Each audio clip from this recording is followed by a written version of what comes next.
I stared at the cream-colored envelope sitting on my desk, the gold-embossed lettering catching the morning light.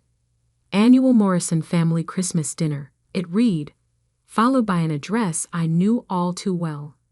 782 Oakwood Drive. The family estate where I'd spent countless holidays being reminded of my place in the hierarchy.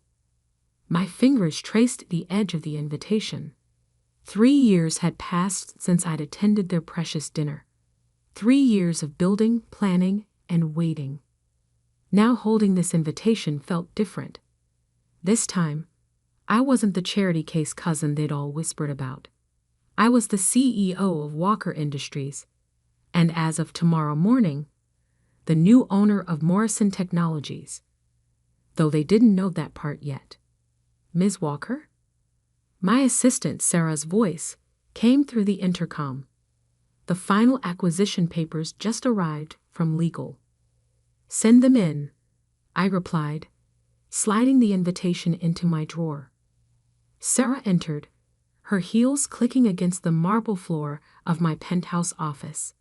She carried a thick folder marked confidential and wore the kind of smile that meant good news.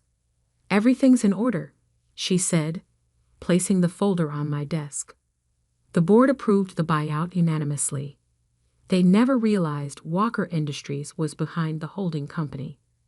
I opened the folder, scanning the documents that would transfer ownership of my uncle's company to me. Uncle James, who'd laughed when I asked for a job after college. We need serious people here, Emma, he'd said. Not dreamers living off family handouts. The memory still stung, but now it fueled me. Sarah, I said, signing the final page. Clear my schedule for Christmas Day. I'll be attending a family dinner. She raised an eyebrow. The Morrisons? Are you sure? I smiled, remembering my cousin Blake's words from the last dinner I attended. When are you going to stop embarrassing the family and do something with your life? Oh yes, I replied. It's time they learned what I've done with my life. The week before Christmas passed in a blur of meetings and preparations. The acquisition was set to complete at exactly 2 p.m. on Christmas Day. Right around the time my family would be serving turkey and judgment in equal portions. I chose my outfit carefully that morning. A simple black dress that probably cost more than my cousin Blake's monthly salary, though you'd never guess by looking at it. No flashy labels, no obvious signs of wealth. Let them think I was still struggling. The reveal would be sweeter that way. As I pulled up to the mansion in my modest car, not the Bentley I usually drove, memories flooded back. Every Christmas dinner, every snide comment, every time they'd made me feel small. Emma, my Aunt Patricia's voice carried across the driveway, sticky sweet with fake concern. We weren't sure you'd come. Times must be difficult. I smiled, clutching my simple handbag that held nothing but my phone and the acquisition papers. Thank you for inviting me, Aunt Patricia. Inside, the house smelled of pine and pretension. Crystal glasses clinked as relatives milled about, their designer clothes and jewelry competing for attention. My cousin Blake stood by the fireplace, holding court with his usual admirers. Well, look who it is, he called out, loud enough for everyone to hear. The prodigal cousin returns. Still working at that startup, Emma? Or have you finally found a real job? I kept my face neutral. If he only knew that his real job at Morrison Technologies would belong to me in less than 2 hours. I'm managing, I said quietly, playing my part. Uncle James appeared, drink in hand. Emma, surprised to see you here. Though I suppose free dinner is hard to pass up these days. The room tittered with polite laughter. I took a seat at the massive dining table, carefully arranged with the best china and crystal. As always, they'd placed me near the kitchen door, the subtle positioning of the family disappointment. Aunt Patricia began serving turkey, making sure everyone knew she'd had it specially prepared by a chef who trained in Paris. The conversation flowed around me, mostly about business deals and vacation homes. Speaking of business, Blake announced, "We just closed a major acquisition at Morrison. Dad's company is about to double in size." I bit back a smile. The acquisition he was talking about was a smokescreen, a small deal we'd let them think they were winning while we quietly bought up their shares through various shell companies. "Still living off handouts?" my cousin Jessica asked, not even trying to hide her smirk as she passed the cranberry sauce. "I heard you were seen looking at apartments in the East Side. Bit above your means, isn't it?" I checked my watch. 1:58 p.m. Almost time. "You know," Blake continued, swirling his wine, "if you need help finding something more suitable to your situation, I know some affordable neighborhoods." 2:00 p.m. Right on schedule. The doorbell rang. The room fell quiet. No one was expected at this hour. "I'll get it," Aunt Patricia said, but I stood up. "No, please. Allow me." I walked to the door, feeling their eyes on my back. Opening it, I found Sarah standing there in her impeccable suit, tablet in hand. "Ms. Walker," she said crisply, loud enough for everyone to hear, "your acquisition of Morrison Technologies is complete. The board has been notified, and the press release goes out in 5 minutes." The silence behind me was deafening. I turned to face my family, finally allowing myself to smile. "Thank you, Sarah. Please let the board know I'll be making some changes, starting with the leadership." Uncle James's glass slipped from his hand, shattering on the hardwood floor. Blake's face had gone completely white. What is she talking about?" Aunt Patricia whispered. I pulled out my phone, showing them the press release that was about to go live. "Walker Industries acquires Morrison Technologies in surprise takeover." "Walker Industries," Blake stammered. "But that's my company. I finished for him. The one I built while you were all too busy mocking me to notice. Now, shall we discuss those affordable neighborhoods you mentioned? Because I believe you'll all be looking for new jobs soon." The turkey was getting cold, but suddenly, no one was interested in eating. And this was just the beginning. The room froze. Silverware clattered against china as hands went limp with shock. Uncle James stumbled to his feet, his face turning an alarming shade of red. "This is impossible," he sputtered. "Walker Industries is a multi-billion-dollar company. They've been buying up tech firms across the country. You couldn't possibly." I pulled out the acquisition papers from my handbag, laying them carefully between the turkey and cranberry sauce. "Would you like to see the documentation, Uncle James? Or perhaps you prefer to check your email? The board should have notified you by now." As if on cue, phones started buzzing around the table. The press release had gone live. Blake lunged for his phone, fingers trembling as he pulled up the announcement. "Emma Walker, CEO of Walker Industries, announces complete acquisition of Morrison Technologies." He read aloud, voice cracking. "This is some kind of joke. Like when you told the board I wasn't qualified for an entry-level position." I asked, maintaining eye contact. "No, cousin. This isn't a joke. This is business." Aunt Patricia gripped the back of her chair, knuckles white. But you were struggling.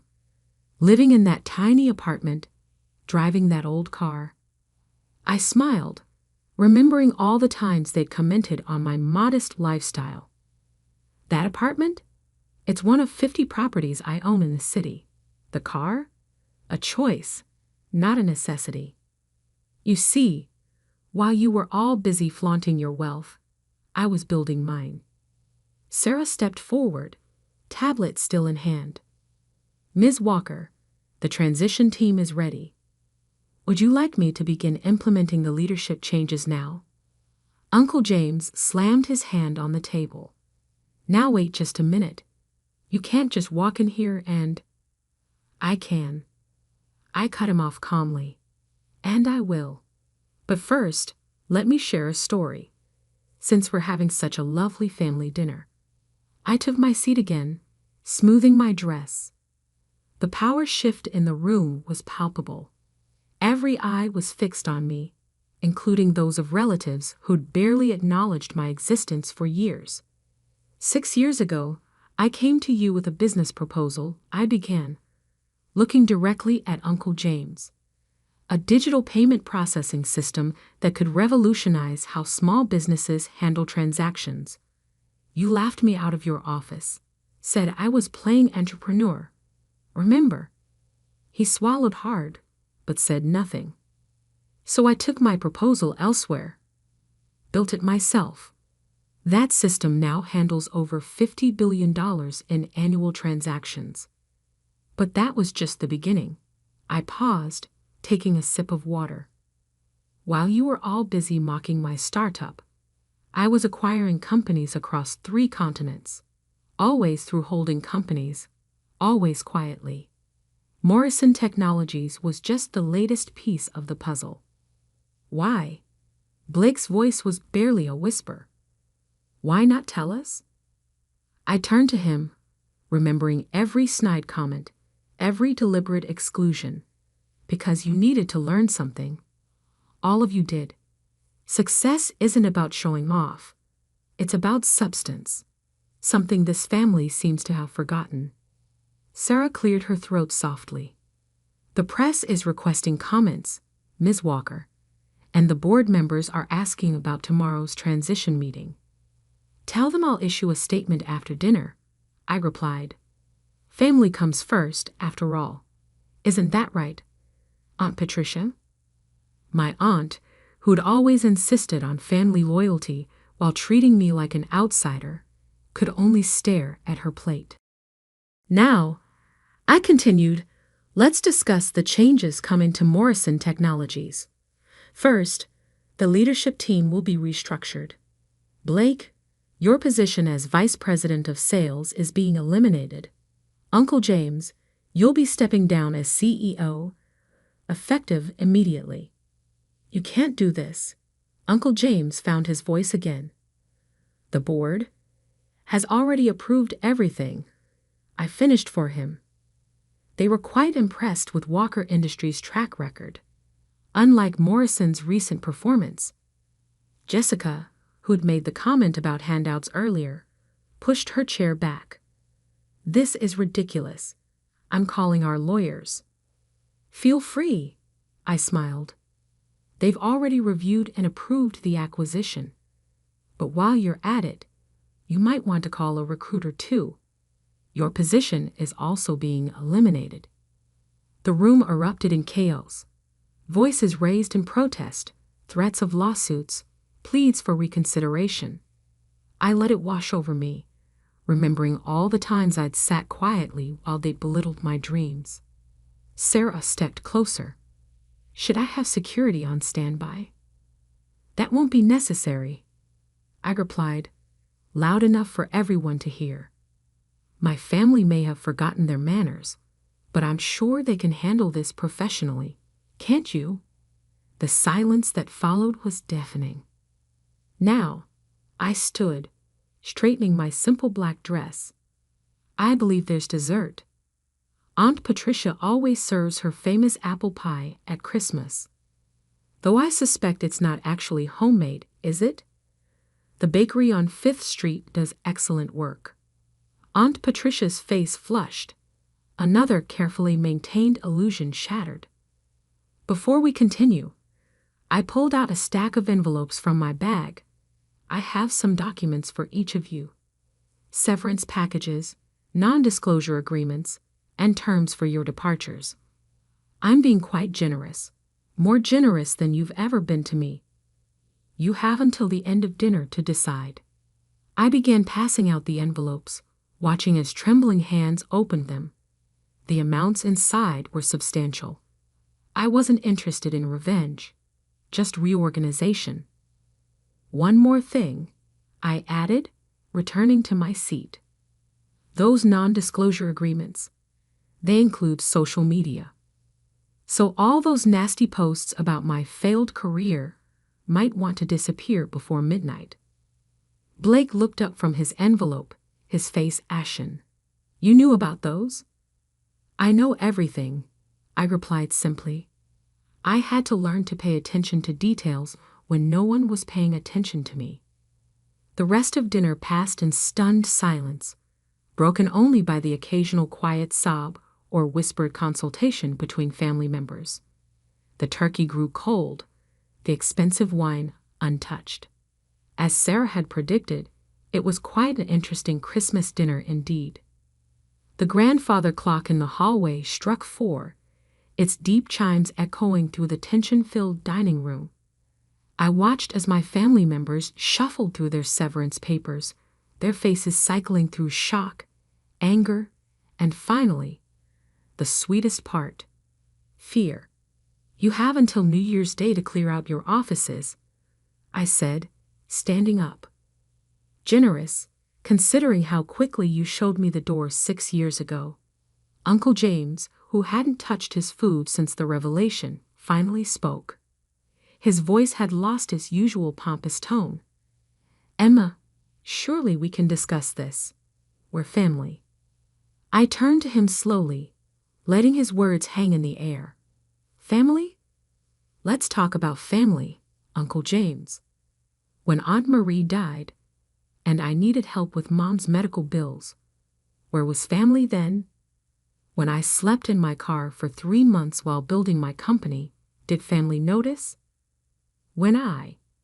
You slept in your car? Aunt Patricia interrupted, her perfectly made-up face crumpling. But why didn't you say something? Would you have listened? I asked quietly.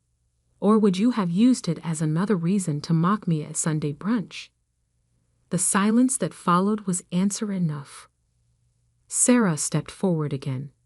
Ms. Walker, the board is requesting an immediate video conference, and Mr. Sterling from the Times is asking for an exclusive. I nodded, then turned back to my family. You'll find complete instructions in your packets. The transition team will assist you with the handover. Please don't make this more difficult than it needs to be. Blake, who had been uncharacteristically quiet, suddenly stood up. Wait. Just wait. He pulled out his phone, fingers trembling as he pulled up something. Is this why you were at the Thompson merger last month? In the background of this photo. That's you, isn't it? I glanced at the society page photo he'd found. Indeed, I was visible in the background, speaking with the CEO of one of the largest tech companies in the country. Yes, unlike some people, I prefer to do my work quietly. But you were wearing, he trailed off, staring at my simple black dress. A Chanel couture gown worth more than your annual salary. I finished for him. Yes, I just choose not to flaunt it at family dinners.